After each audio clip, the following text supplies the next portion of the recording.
4860 Pfizer вакцини помош од Европската Унија денеска пристигнаа во Северна Македонија. Тие се дел од вкупно 120.000 дози што ЕУ ќе ги испорача на земјава до крајот на летото.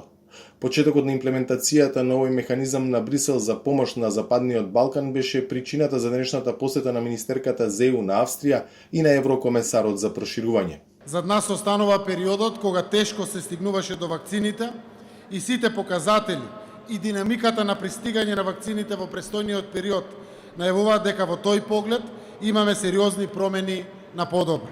Сепак и во такви услови, солидарноста на Европската Унија за нејзините земји членки, како и за земјите кандидати за членство во Унијата, не изостана.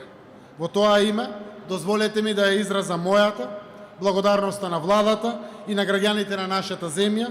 Ова е добар ден за Западен Балкан. Ова е подарок од Европската Унија за Северна Македонија за да преброди пандемијата, порачаа Каролине Ед Штадлер и Оливер Вархеи. This is a day of hope. I'm really proud.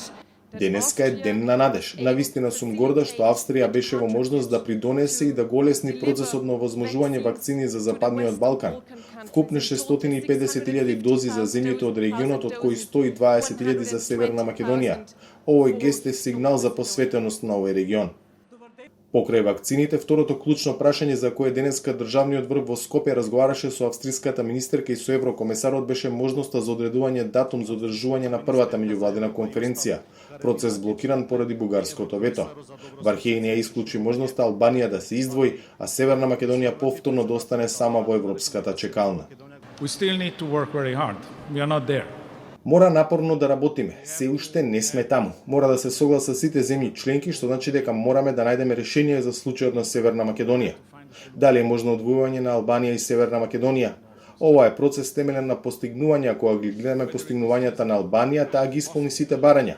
Од тука, ако нема договор во однос на Северна Македонија, може да дојде моментот кога ќе треба да разгледаме можноста за одвојување на двете земји. Се надевам дека тоа нема да се случи. За тоа сценарио да не се оствари, неопходно е и Бугарија да се согласи со почеток на преговори, чекор што зависи од тоа дали Софија и Скопје ќе постигнат договор за чувствителните прашања кои бугарската страна ги отвори. Извесно е дека тоа наскоро нема да се случи, зашто Бугарија се подготвува за нови избори, откако ниту една од водечките партии не успеа да формира влада по априлските парламентарни избори. За Гласот на Америка, од Скопје, Владимир Мирчевски.